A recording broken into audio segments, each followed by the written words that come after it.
some of the biggest challenges that we have faced is funding. And the funding, when you go to the banks, they really don't like to do agriculture, and they really are not interested in small farming. I think really it's a perspective of you either are a huge farmer or you're a hobby farmer. Not that a small farm can be a productive farm. And we have proven that it can be a productive farm. So we have looked for alternative ways for funding our farming business. So our planting, when we plant, it's anywhere between 30 and 120 days for our plants to be ready for harvest. And you're gonna battle the rain, the wind, the heat, the cold, the pests, and hope that you get enough production to sell. Then after you harvest your items, you're hoping to find that buyer immediately, because vegetables, they don't have a long shelf life unless you make a value-added product.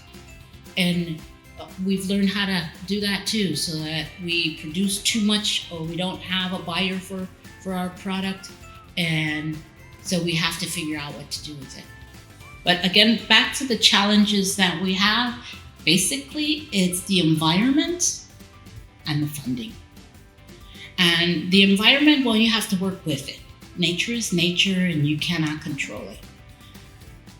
But the funding is being creative, and it is a fabulous way for the community to help the small farm, because they invest in the farm and the farm provides that local food for them and also creates jobs for them. One of the biggest challenges is funding, and the answer to the funding is finding the shareholders.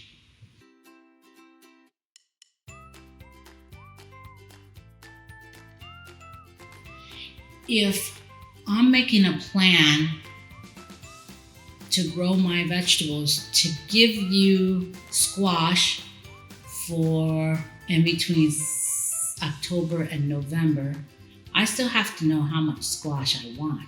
Because if I plant a half an acre of squash, I'll have way too much squash already at the same time, and then it's a waste.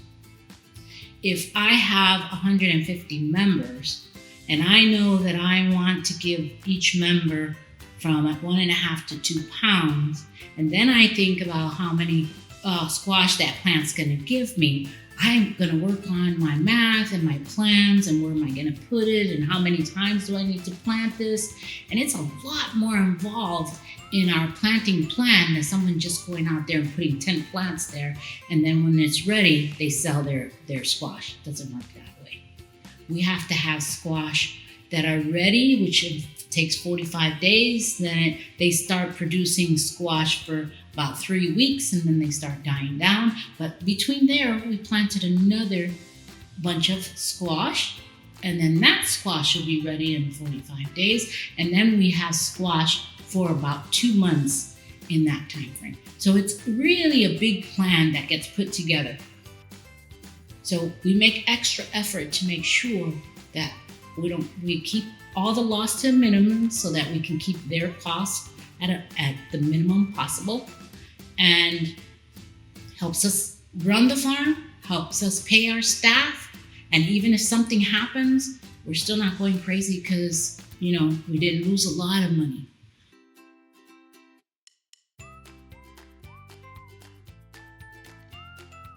We're a whole farm.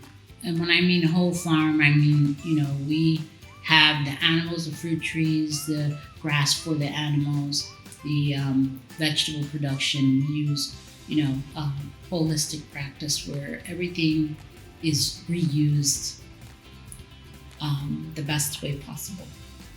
You're getting your product without all the chemicals and with all the best way we know how to grow, and it's with using nature and caring about the soil and having the soil help us give you a really good product.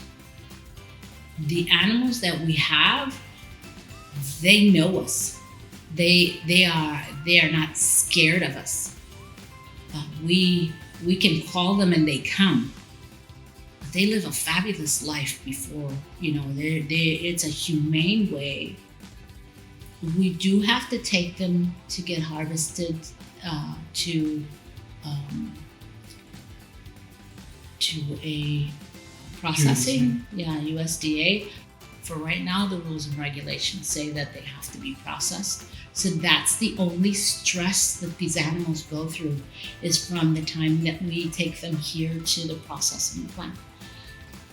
They don't go into a feedlot where they're masked, they're hormoned and antibiotic and all those. Because you can buy meat at the grocery store, and they could say it's grass-fed, but those animals that are grass-fed go to a feedlot.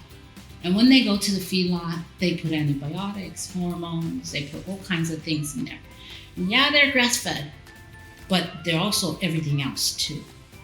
When you buy it from the local farmer, it's grass-fed, grass-finished. And it's born, raised, and harvested from that farmer.